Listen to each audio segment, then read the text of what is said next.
Hello दोस्तों, आज पढ़ते हैं पैसिव वॉइस की जो श्रृंखला चल रही है उसके अंतर्गत प्रेजेंट कंटिन्यूअस टेंस। तो प्रेजेंट कंटिन्यूअस टेंस के अंतर्गत क्या क्या होता है, कैसे होता है पैसिव वॉइस बनाने के लिए।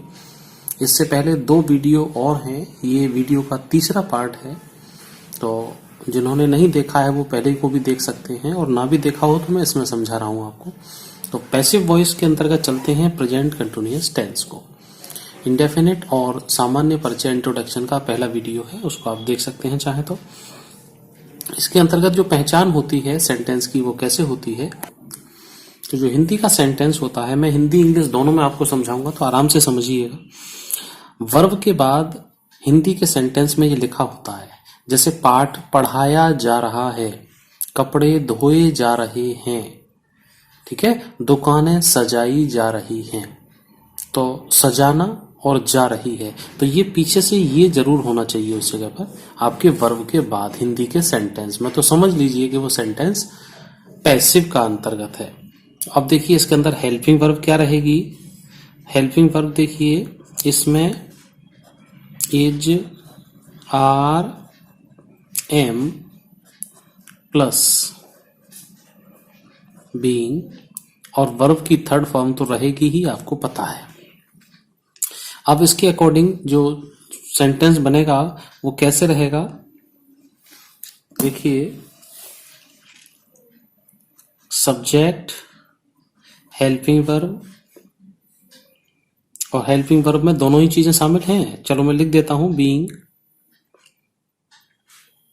फिर वर्ब की थर्ड फॉर्म, और उसके बाद वाई, और उसके बाद फिर ऑब्जेक्ट, और उसके बाद कोई अदर वर्ड। इतना रहेगा इसमें। अब देखिए सेंटेंस कैसे बनाए जाते हैं। देखो ये सेंटेंस एक्टिव का है, बहुत आराम से बहुत ध्यान से देखिए। मैंने एग्जाम्पल 2 तरह से लिए हैं, हिंदी वाले हिंदी में भी समझ लें और इंग्लिश वाले इंग्लिश में भी समझें। और ये रहेगा पैसिव का, बढ़ई मेज बना रहा है, ठीक है। तो देखिए the carpenter is making a table. ये सेंटेंस आप बनाते हैं एक्टिव में। अब इसी सेंटेंस का देखिएगा पैसिव कैसे बनेगा। अब ये तो रहा हिंदी वाला और ये है इंग्लिश का, दोनों ही एक्टिव में है। अब इस हिंदी वाले का एक्टिव हिंदी में देखिएगा, मेज बढ़ई द्वारा बनाई जा रही है। अभी आपको मैंने पहचान बताई थी, जा रहा है जा रही है लगे हों, और जा रहा है जा रही लगा है, जबकि वर्ब है बनाना। तो ये है आपकी वर्ब और ये है आपका पैसिव के अकॉर्डिंग सब्जेक्ट, और ये है ऑब्जेक्ट। जबकि यहां पर ये सब्जेक्ट था, ये ऑब्जेक्ट था, और बनाना यहां पर वर्ब था, और रहा है तो उसके अंदर कंटिन्यूअस दिखाई रहा है। तो बनाई जा रही है, तो बनाने का काम है यहां पर, तो ये वर्ब होगी। तो अब इसको हम इस नियम के अनुसार रखेंगे। तो देखिए सब्जेक्ट क्या है हमारा, मेज, द टेबल। अभी पूरा समझाता हूं, 2 मिनट रुकिएगा। द टेबल, अब टेबल एक है तो हेल्पिंग वर्ब क्या रखेंगे, इज, इज, और बीइंग, और वर्ब की थर्ड फॉर्म इसके अकॉर्डिंग चलिएगा, मेड बाय द कारपेंटर।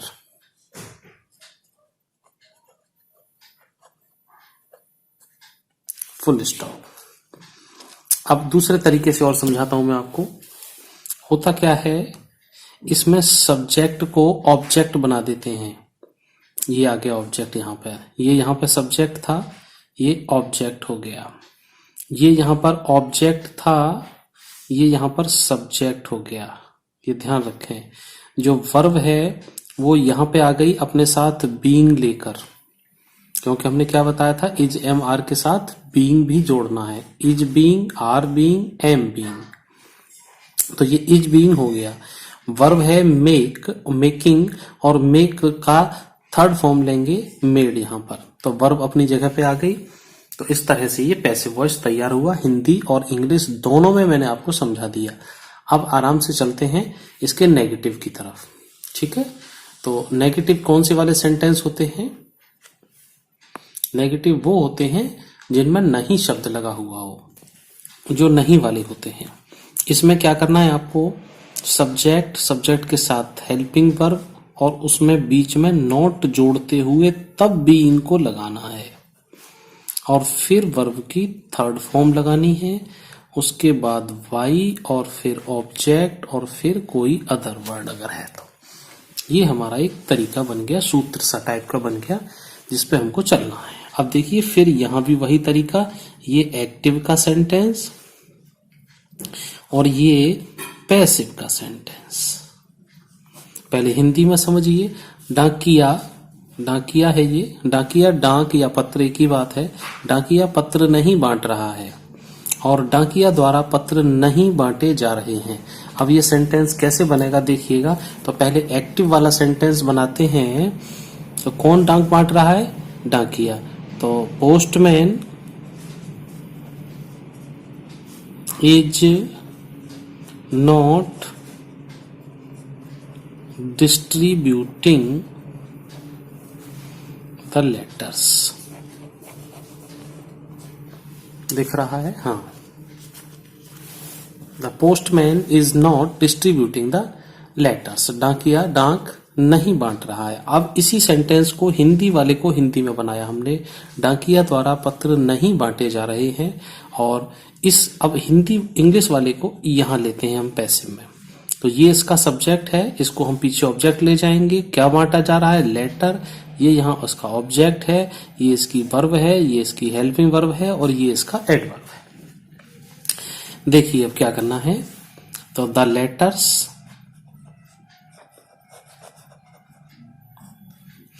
ठीक है, अब लेटर बहुत सारे हैं तो ये आर लगेगा, आर, और बीच में लगाइएगा नॉट। यहां पे ध्यान रखना, नॉट हमेशा बीच में ही लगेगी, बीइंग के बीच में। आर बीइंग नॉट मत कर देना, आर नॉट बीइंग डिस्ट्रीब्यूटेड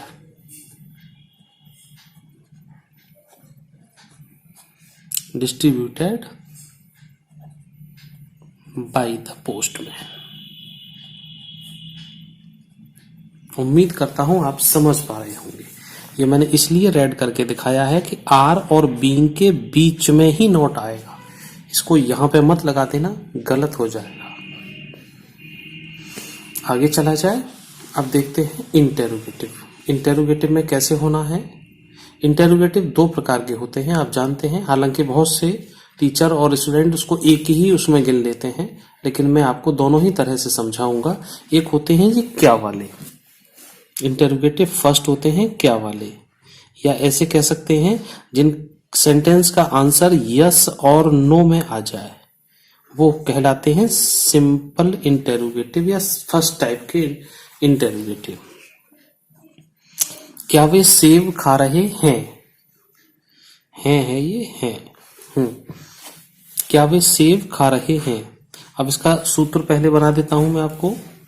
इसमें हेल्पिंग वर्ब पहले आ जाएगी, उसके बाद फिर सब्जेक्ट आएगा, फिर बीइंग आ जाएगा, और फिर वर्ब की थर्ड फॉर्म आएगी, और फिर बाई, और फिर ऑब्जेक्ट, और फिर अदर वर्ड, और उसके बाद फिर क्वेश्चन मार्क लगाना है।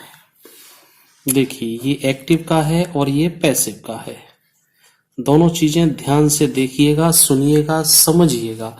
क्या वे सेब खा रहे हैं? अब इसको जब एक्टिव में बनाते हैं तो वे है वे, तो वे का लगाते हैं दे, और दे के अकॉर्डिंग लगाना है हमको हेल्पिंग वर्ब, तो आर लगा देंगे हम सबसे पहले। तो ये इसके अकॉर्डिंग होती है, इसलिए मैंने इसको बाद में लिखा है। आर दे ईटिंग एप्पल्स, और पीछे क्वेश्चन मार्क। एप्पल एक सबसे अच्छी स्पेलिंग, सबसे अच्छा वर्ड होता है, इसको बालक सबसे पहले रटता है। ए फॉर एप्पल, ये बहुत लकी मीनिंग है इंग्लिश का। चलिए, क्या वे सेब खा रहे हैं? क्या सेब उनके द्वारा नहीं खाए जा रहे हैं? ठीक है, तो उनके द्वारा घुमा दिया जाता है सेंटेंस को, सेंस वही रहता है, यहाँ कर्ता पे जोर है, यहाँ कर्म पर जोर है। तो ये बना आपका हिंदी से हिंदी और इंग्लिश से इंग्लिश। अब देखिए, तो यहाँ क्या है, एप्पल्स हैं, तो एप्पल्स हैं, एप्पल्स के लिए भी हम आर ही लगाएंगे, तो यहाँ भी यहाँ दे के अकॉर्डिंग था आर, यहाँ एप्पल के अकॉर्डिंग लगेगा आर। अगर एक एप्पल है तो इज लगाएंगे, तो आर एप्पल्स, फिर क्या आएगा, are apples being, being verb की थर्ड फॉर्म ईटन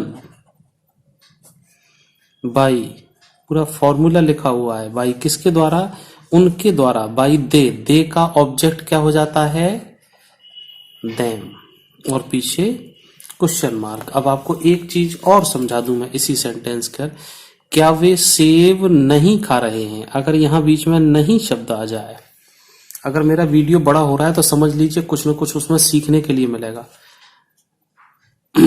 बस मेरे वीडियो को देखिए, पढ़िए, समझिए, आपको अच्छा लगे तो लाइक शेयर सब्सक्राइब कर देना, वरना बिल्कुल मत करना, लेकिन पढ़ना जरूर। तो नहीं आ गया यहाँ पे, तो आर दे नॉट, यहाँ वर्ब से पहले नोट लगा देते हैं, और जब इसके अंतर्गत आ जाए कि क्या सेब उनके द्वारा नहीं खाए जा रहे हैं, ये इसमें ऑलरेडी मैंने पहले ही लगा दिया है, are apples not being eaten by them. तो अगर नहीं आ जाए तब आपको ऐसे लगाना है, और नहीं ना लगा हुआ हो तो आपको ऐसे लगाना है, इस तरह से। एक्टिव और पैसिव यहां तक हुआ। अब देखते हैं इसका सेकंड टाइप का किस तरह से रहेगा। अब सेकंड टाइप वाले कौन से होते हैं, जिनका आंसर यस नो में नहीं दिया जा सकता है, क्यों, कहां, कब, कैसे, कौन,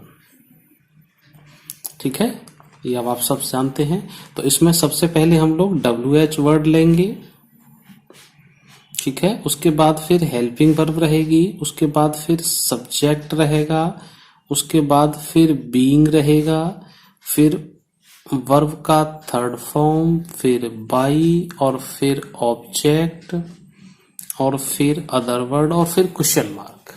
इतना काम आपने करना है। अब देखिए, ये एक्टिव का सेंटेंस है, मैं बार बार एक्टिव और पैसिव दोनों ही लिख रहा हूं, कंफ्यूज मत होना, आराम से समझना। वह अपना होमवर्क क्यों कर रहा है, ठीक है, क्यों शब्द लगा हुआ है, तो देखिएगा इसको, पहले एक्टिव बनाओ, वाई और ही लगाया हमने, यहां पर ही के अकॉर्डिंग लगाना है, यहां पर हमको हेल्पिंग वर्ब, तो why is he doing his homework, question mark. अब ये है इसका पैसिव, उसके द्वारा उसका होमवर्क क्यों किया जा रहा है।